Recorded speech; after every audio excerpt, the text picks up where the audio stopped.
The sound of shattering glass echoes through the suburban Chicago home as Linda Carpenter hurls her coffee mug against the kitchen wall. "I can't take this anymore, James. You've controlled every single aspect of my life since I was 8 years old." Her voice cracks with years of built-up frustration as she faces the man who raised her, James Thompson, a quiet 62-year-old with graying temples and kind eyes that now reflect deep hurt. But what happened next shocked everyone who knew this family. James stands perfectly still in the doorway, his weathered hands trembling slightly as he watches the ceramic pieces scatter across the hardwood floor. "Linda, please, just listen to me for one moment." "No," she interrupts, her dark eyes blazing with anger.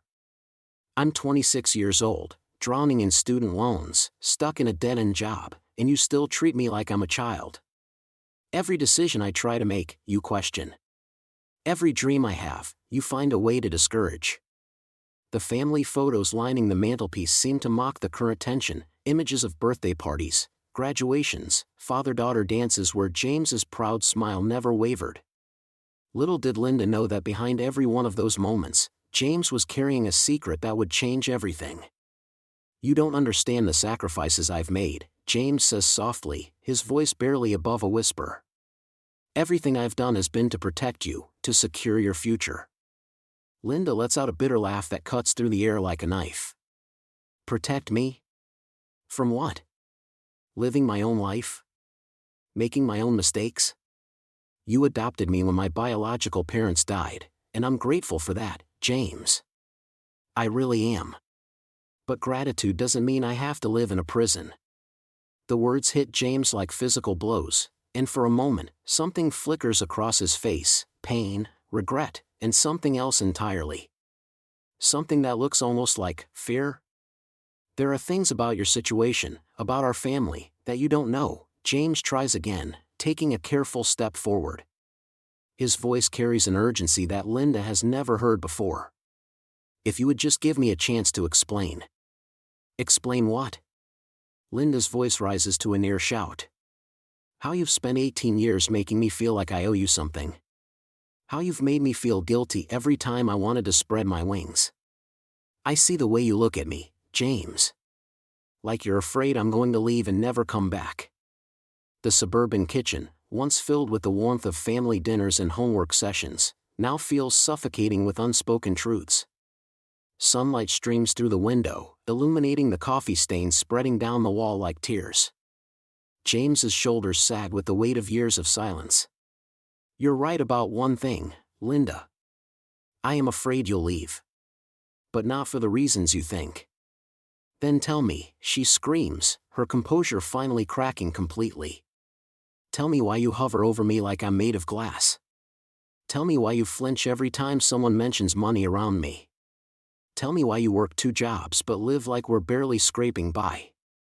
But the real shock was still coming. James opens his mouth as if to speak, then closes it again.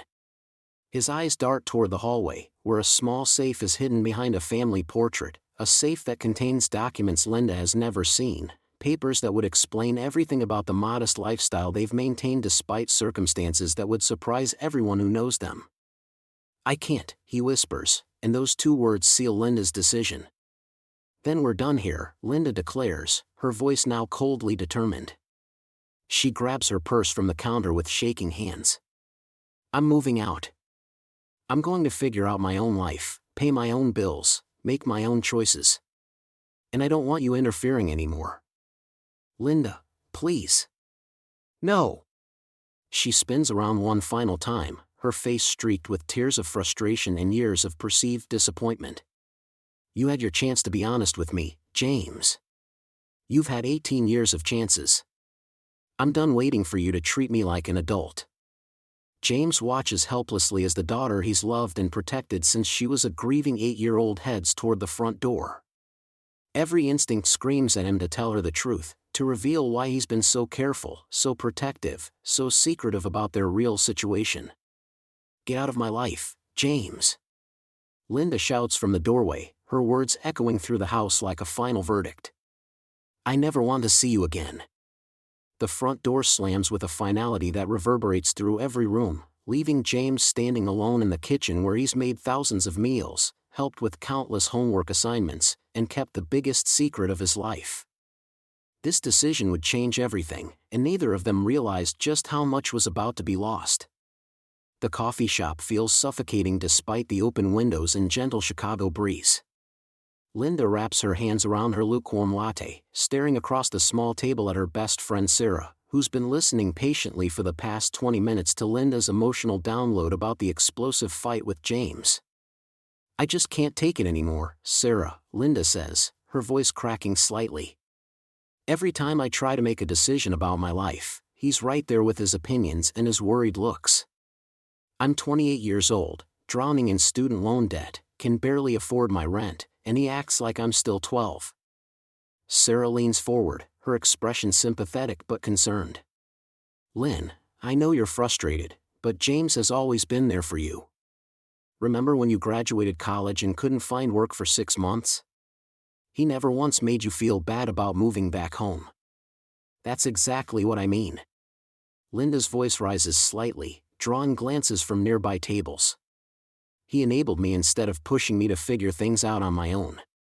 Now I'm stuck in this dead-end marketing job, making barely enough to survive, and I feel like I never learned how to be independent because he was always there to catch me." The weight of her financial struggles presses down on her shoulders. Between her student loans, credit card debt, and the tiny studio apartment she can barely afford, Linda feels trapped in a cycle she can't escape. Every month is a juggling act of which bills to pay first, and she's tired of feeling like she's failing at adulting. Sarah reaches across the table and squeezes Linda's hand. "But cutting him out completely? That seems extreme. Maybe he's overprotective because he loves you."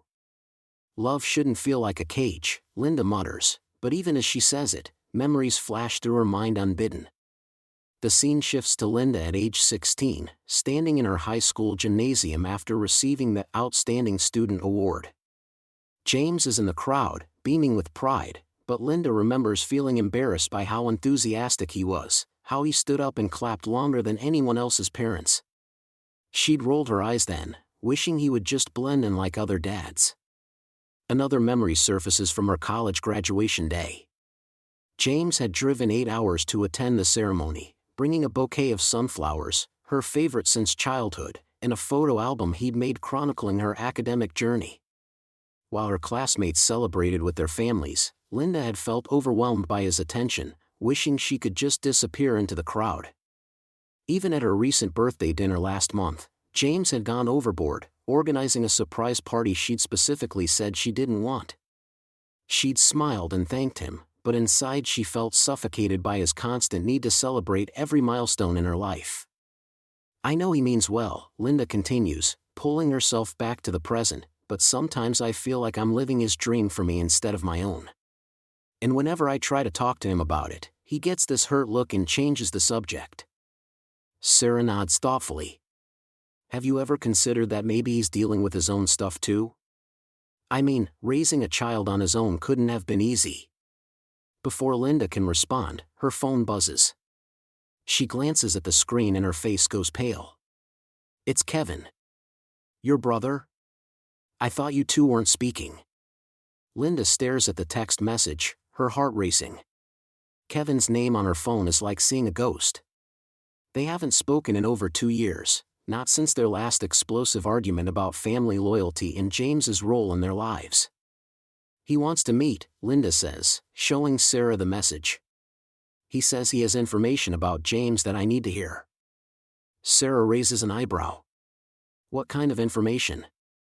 Linda's mind races with possibilities. Kevin had always been the rebellious one, questioning James's motives and decisions in ways that Linda had found uncomfortable. While she'd struggled with feelings of suffocation, Kevin had been openly suspicious, often making comments about James's secretive nature around finances and his past. "I don't know, but Kevin never reaches out unless it's important," Linda admits. "The last time we talked, he mentioned something about James not being who we think he is. I thought he was just being dramatic, but now..." The coffee shop suddenly feels too small, too normal for the magnitude of what might be happening in Linda's life.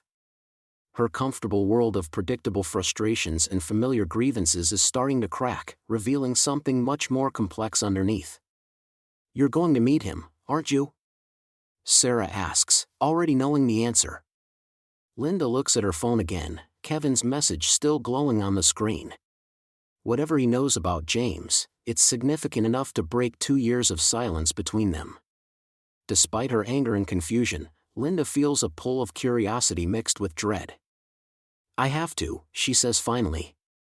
"If there's something about James that I don't know, something that explains why I've always felt like there's this wall between us." The weight of possibility hangs in the air between them. Linda realizes that her fight with James this morning might have been just the beginning of something much bigger than a simple father-daughter disagreement. Her phone buzzes again with another message from Kevin, and this time Linda's breath catches in her throat as she reads, "Meet me at Lincoln Park, by the old playground. What I'm about to tell you about James will change everything you thought you knew about your life." Kevin leads Linda through the familiar streets of their old neighborhood, his hands shoved deep in his jacket pockets as autumn leaves crunch beneath their feet. They stop in front of Lincoln Elementary, where the playground equipment sits empty in the October chill. "Remember this place?" Kevin asks, his voice carrying years of unresolved tension. "Remember the day James picked you up from school when you were 8, and you wouldn't get in his car?" Linda wraps her arms around herself, studying the swings where she'd spent countless afternoons. "I was scared. Everything felt different after Mom died, and suddenly this stranger was supposed to be my dad."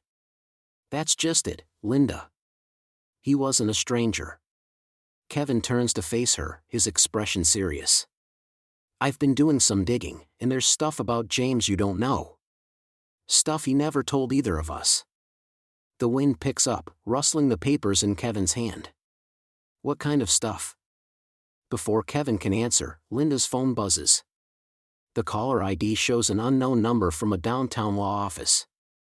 Against her better judgment, she answers. "Miss Carpenter? This is Thomas Carter from Carter, Hayes and Associates. I've been trying to reach you regarding your father, James Thompson." The lawyer's voice is smooth but urgent. "Could we arrange a meeting? There are some legal matters we need to discuss immediately." Linda's stomach tightens. "Legal matters? Is James in trouble?" "Not exactly. But there are documents that require your attention. Property deeds, financial statements. Your father has been, let's say, more successful than he's let on." After hanging up, Linda stares at Kevin in disbelief. "Property deeds?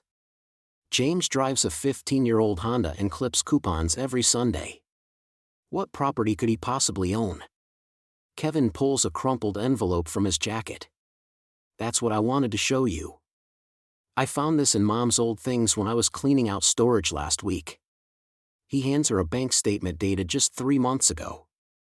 "Look at the account balance, Linda." Her eyes scan the document, and her breath catches. The checking account shows a balance of $847,000. But it's the attached investment portfolio summary that makes her legs weak. Stock holdings, real estate investments, municipal bonds, all totaling over $4 million. "This can't be real," she whispers, sinking onto a nearby bench.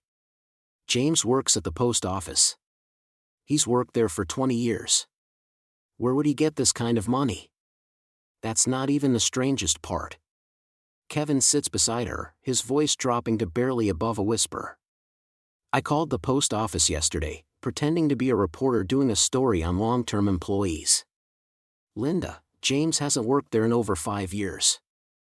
The revelation hits her like a physical blow. "What do you mean he hasn't worked there?" "I see him leave for work every morning. He complains about his supervisor, talks about difficult customers. I don't know where he goes every day, but it's not the post office.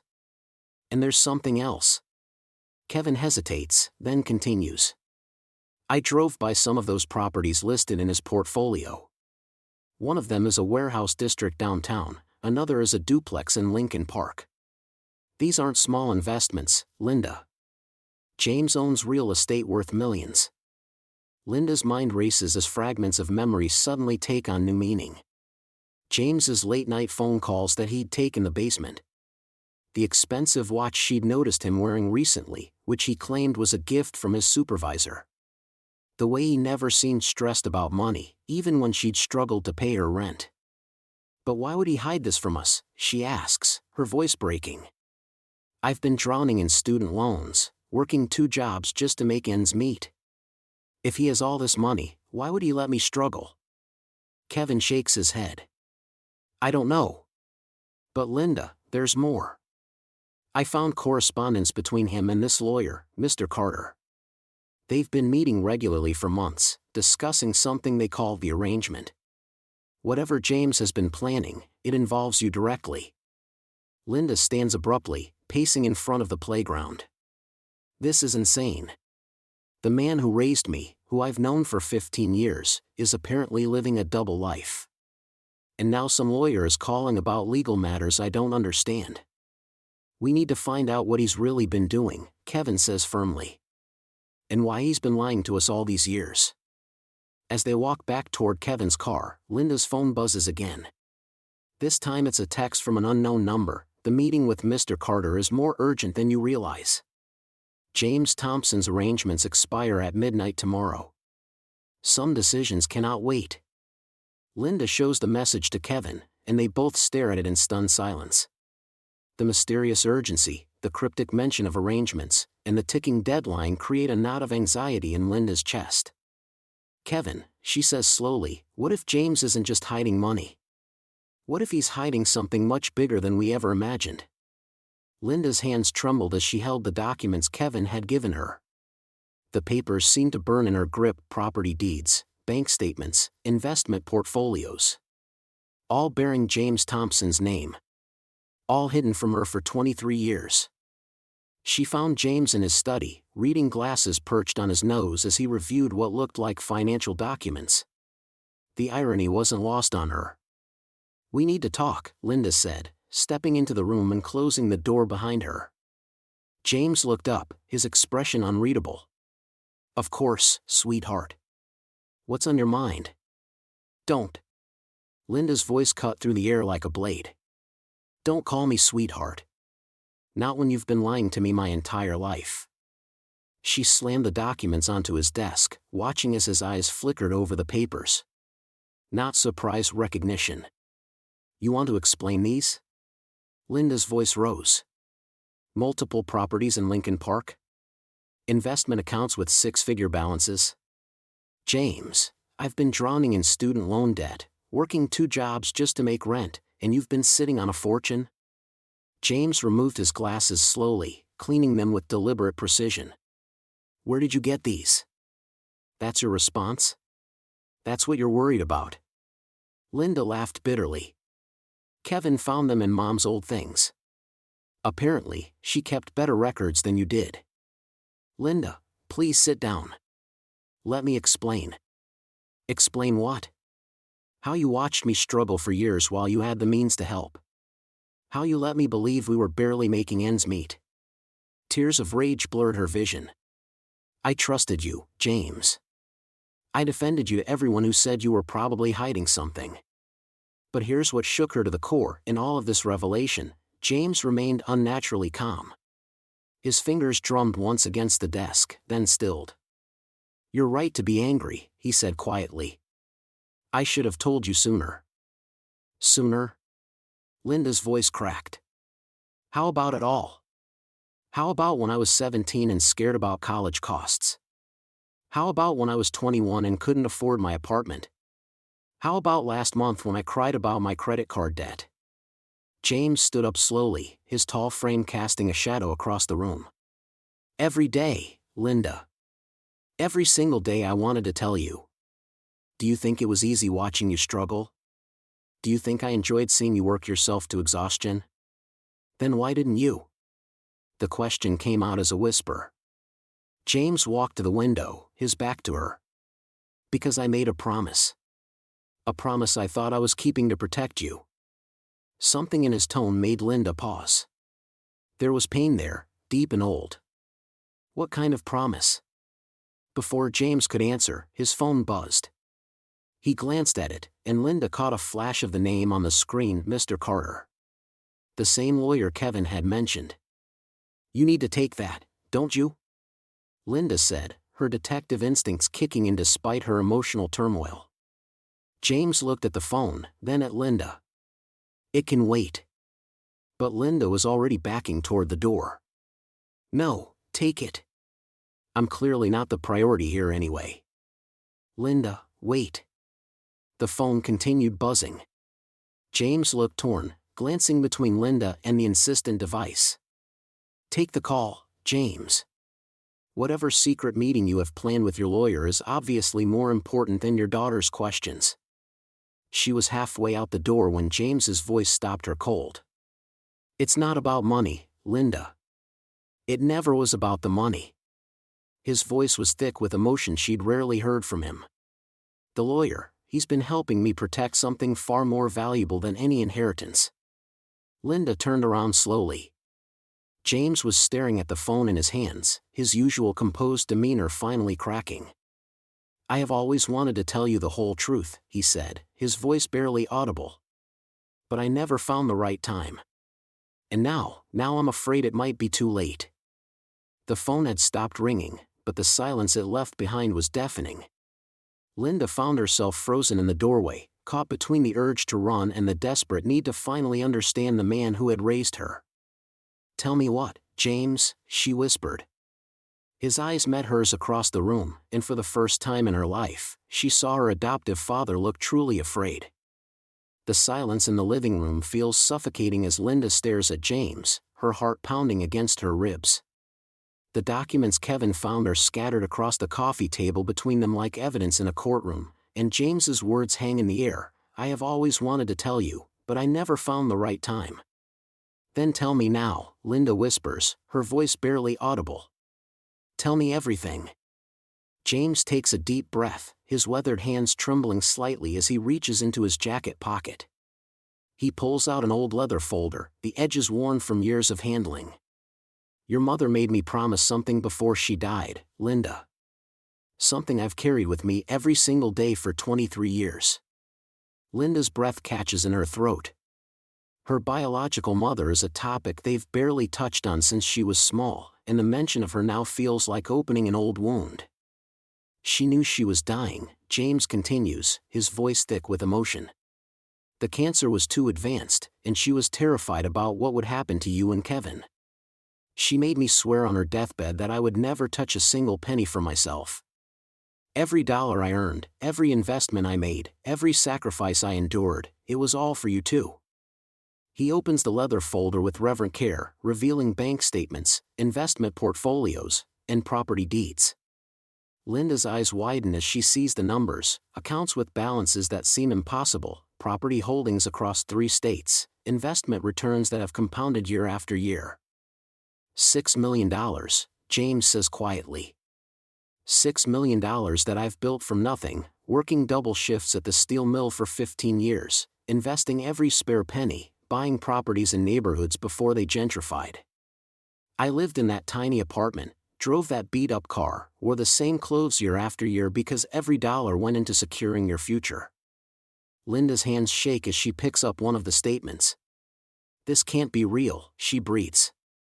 "You live like you barely had enough to get by." "Because I wanted you to understand the value of hard work," James explains, tears flowing freely down his cheeks now. "Your mother was terrified that money would corrupt you, that you'd become entitled and forget where you came from. She made me promise that I wouldn't give you anything until you were mature enough to handle it responsibly." The room spins around Linda as the magnitude of his sacrifice hits her. All those times she resented him for not helping with her college expenses, all those moments she felt embarrassed by his modest lifestyle, all those years she thought he simply didn't care enough to give her more. "You let me struggle," she whispers, and for a moment, anger flares again. "You watched me take out student loans, work 3 jobs, stress about rent." "Because struggle builds character," James interrupts gently. "And look at who you've become, Linda. You're strong, independent, capable of anything you set your mind to. That strength didn't come from having everything handed to you, it came from earning it yourself. Kevin, who has been silent in the corner, finally speaks up. He's right, Linda. Remember when we were kids and you wanted that bike for your birthday? Instead of buying it for you, he made you save up your allowance and work in Mrs. Henderson's garden all summer. You were so proud when you finally got it. Linda remembers that bike, a bright red Schwinn that she treasured more than anything else she'd ever owned, precisely because she'd earned it herself. The lawyer you met, Mr. Carter, James continues, he's been helping me structure everything so that when the time was right, you and Kevin would inherit it all without tax complications. The properties, the investments, the cash savings, it's all going to be yours. Linda looks at Kevin, seeing her own shock reflected in his eyes. You knew about this? Kevin shakes his head. I only found those few documents by accident when I was helping him clean out the garage. I had no idea it was this much. James reaches across the table and takes Linda's hands in his. I know you've been struggling with your career, with your debts, with feeling like you're not where you thought you'd be at this age. But Linda, you have options now. You can pay off those loans, start that business you've always talked about, travel the world, buy a house, whatever you want to do. The tears come then, hot and fast, years of frustration and misunderstanding washing away in a flood of realization.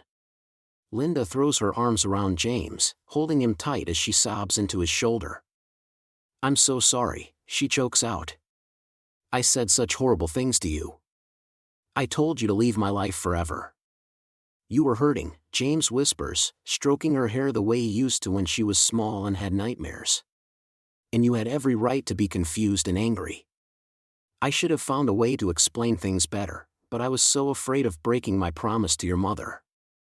They hold each other for a long time, Kevin finally joining them in an embrace that feels like coming home after being lost for years. When they finally pull apart, Linda wipes her eyes and looks at the man who has sacrificed everything for her future.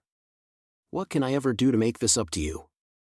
James smiles, the same gentle smile that greeted her every morning when she was growing up. Just be happy, Linda. Use this gift to build the life your mother dreamed of for you. And maybe we can start having Sunday dinners again? Linda laughs through her tears, nodding eagerly. Every Sunday. For the rest of our lives. As they sit together, looking through the documents that represent not just money but decades of love and sacrifice, Linda finally understands what true wealth really means. It's not the $6 million sitting in those accounts, it's the man who gave up everything to make sure she'd have everything she needed to thrive. The grateful daughter who thought she was ungrateful has finally come home. What moments in your own life have taught you that love sometimes looks different than we expect? Share your story in the comments below. I read every single one, and your experiences might just inspire our next video.